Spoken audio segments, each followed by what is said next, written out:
What people don't know about me is that I'm a machine when it comes to the courts, the tennis courts. It's unreal. Kaka! It's tennis time! That was... Oh!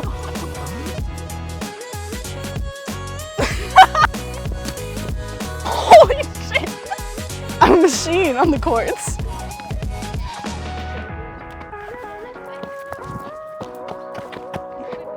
Thanks, Cote. You know, that means a lot coming from you. Thanks. Bye. Grosso, the 24-year-old from the University of Kentucky, on her first professional contract after finishing college in America. So, after college, I kind of always knew I wanted to go overseas right out of college. I never really planned to play in the NWSL, but I actually, by chance, met my agent over the phone the day before the draft, like through like she wasn't even representing me or anything. It was so by chance. So she sent my highlights out to coaches, told everyone, she was like, she's a diamond in the rough, just give her a chance, like you're gonna like regret it, blah, blah, blah. And then City obviously like gave me that chance, and yeah, here I am. Wilkinson scoops it back post, there it is! Julia Grosso at the back post with her first goal in the Liberty A-League. Me and Carly are usually together all the time, and on our days off, I usually wake up really early and Carly sleeps in till like 10. And I wake up and have my little dance party while Carly's sleeping, usually listening. No, I usually start the day off with like a Dancing Queen, and I'm not even kidding. Like, you can just having the time of your life.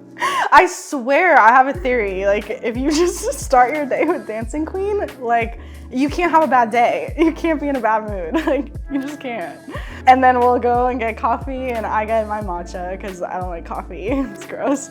And then we'll come home, and if the sun is out, like Jules is out, like, but no, we'll go to the beach. We're very spontaneous girls. We really just see where the wind takes us, but I usually always do something on my day off. I'm not really the type to just sit around all day. Like at night, we'll usually sit, cook dinner together, watch Love Island, like stuff like that.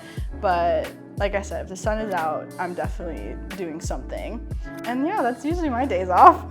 Mix, mix, mix. Mix, mix, mix. Mix your matcha. Mix your matcha. That you need, the best place on earth. Grosso. Wilkinson again, waiting in the middle. Pollicina too. Rihanna Pollicina gets a deflection, and it's in for Melbourne City, and it was coming.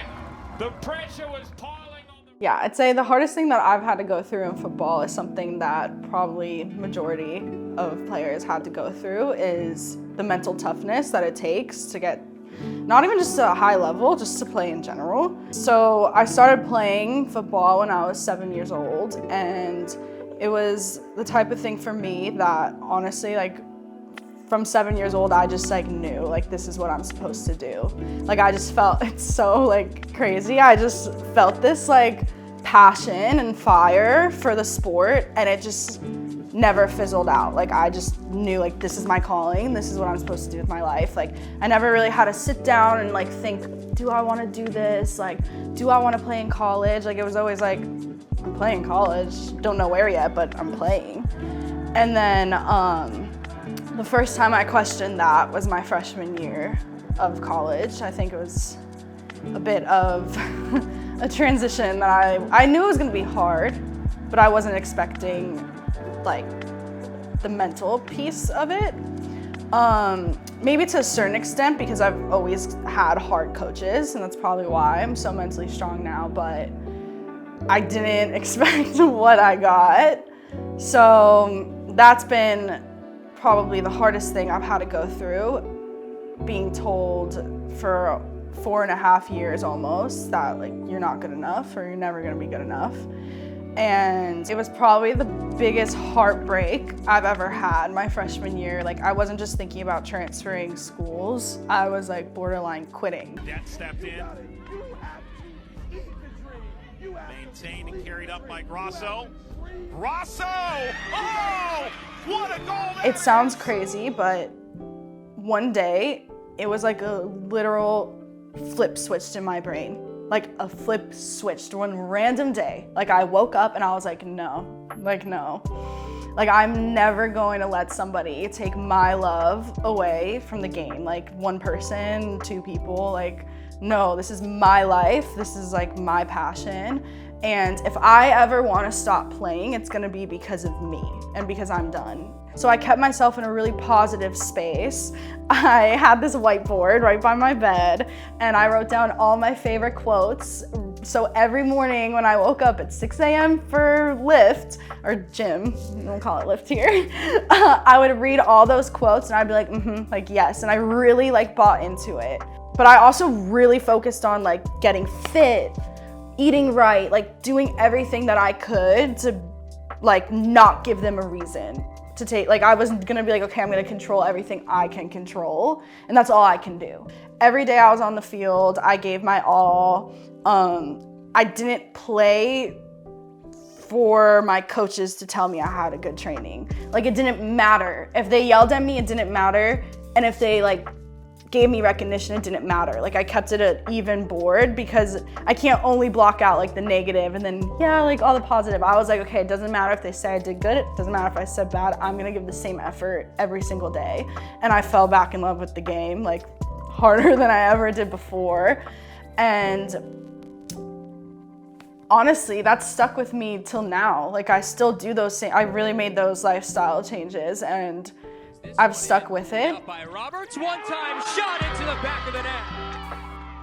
Honestly, like I can honestly say this because I know sometimes people say things because it sounds good, but honestly, like this has been a dream for me. I couldn't have asked for a better experience my first pro season. Like I love playing for City, I'm proud to play here, and I do feel like it's opening a lot of doors for me, which is a reason why I did want to come here and why I was really excited about it. And in the future, like I said, I don't have limits for myself.